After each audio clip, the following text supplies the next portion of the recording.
Hello mga guwapa, guwapo. Salamat Panginoon at syempre sa aking Holy Spirit. Nagbabasa ako ngayon. Sana makinig kayo mga guwapo, guwapa.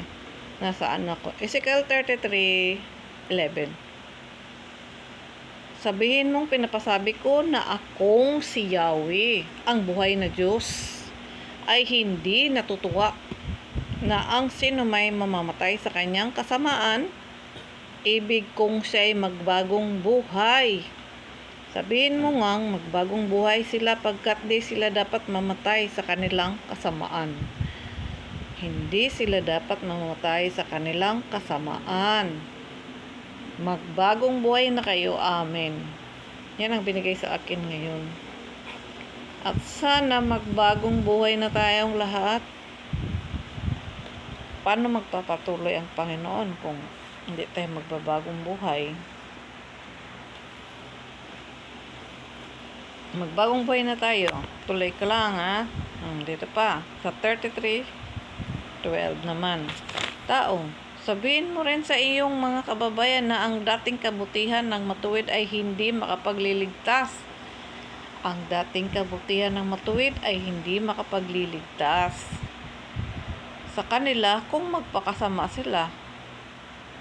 Kung ang masama ay nagpakabuti, hindi siya parurusahan, ngunit kung ang mabuti ay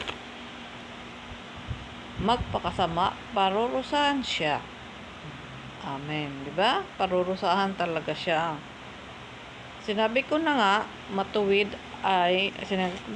ang matuwid ay mabubuhay, ngunit kapag nanghawak siya sa kanyang kabutihan at nagpakasama,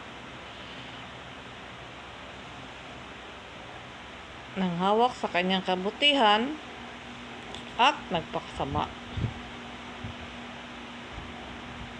Kabutihan siya ay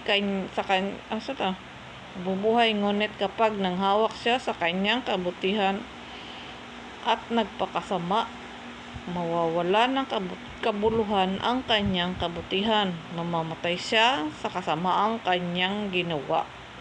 Mamamatay siya sa kasamaang kanyang ginagawa. Kaya dapat magbago na tayo. Pag nagbago na tayo, huwag na tayong babalik sa ating kasamaan, huwag na tayong bumalik sa ating karumihan. Yan ang dapat natin gawin pag nagbago na tayo. Tingnan mo, bibiyayaan tayo ng Panginoon. Hindi tayo mamamatay. Gusto niya, huwag tayong mamatay para sa Kanya. Ay, gusto na, hindi tayo magbabago. Kailan pa tayo magbago? Ayan, pinaulit na naman niya to sa akin.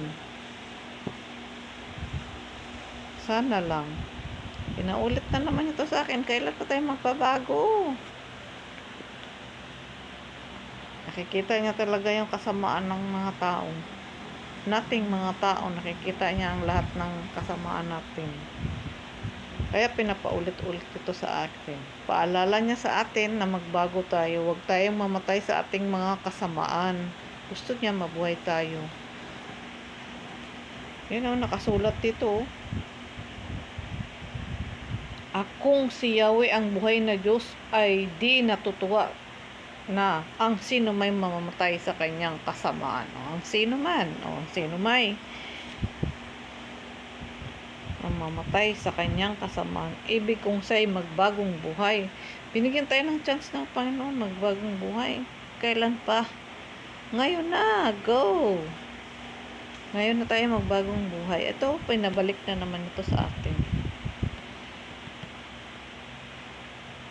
Ilang paulit-ulit na ang nagpapasensya ang Panginoon sa atin. Pero tayo naghihimagsik, natitigas ang ulo. Mga suwail, mga lapastangan sa Panginoon. Hindi nakikinig, no? Hindi nakikinig, yes, sa Panginoon. Kailan pa tayo magbagong buhay? Kailan pa tayo magbalik loob sa Panginoon?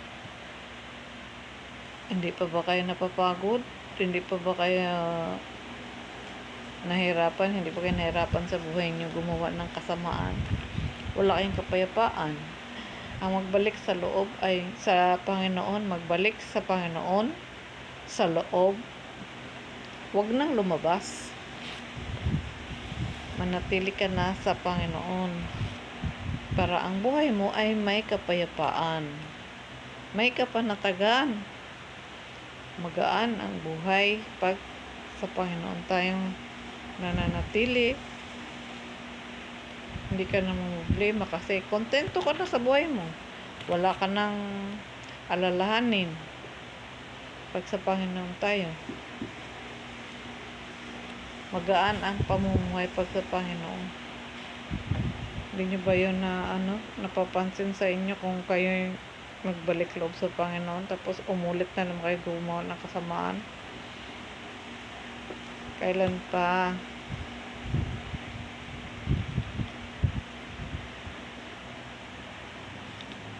Di dapat sila mamamatay sa kanilang kasamaan. Di dapat.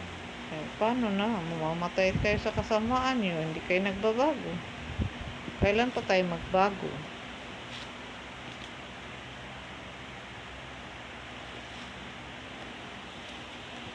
Ang dati niyang kabutihan ng matuwid ay hindi makapagliligtas. Ang dati niyang kabutihan ng matuwid ay hindi makapagliligtas.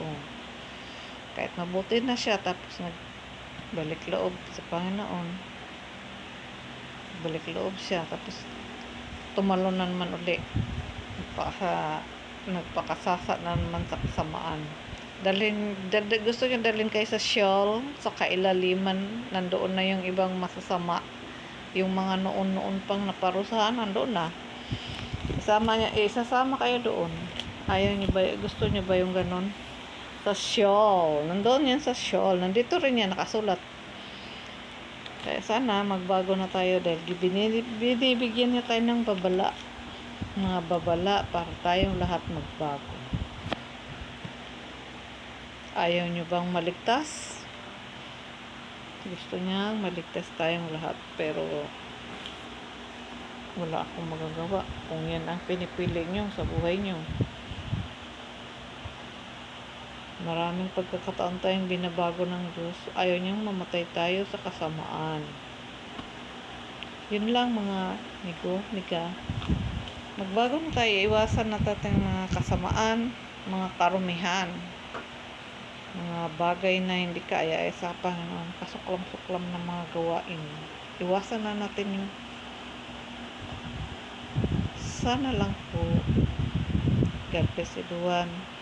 Amen po. Salamat sa lahat. At kung kayo nakikinig at kung hindi naman, ayan pinaulit na naman sa akin tong mensaheng ito.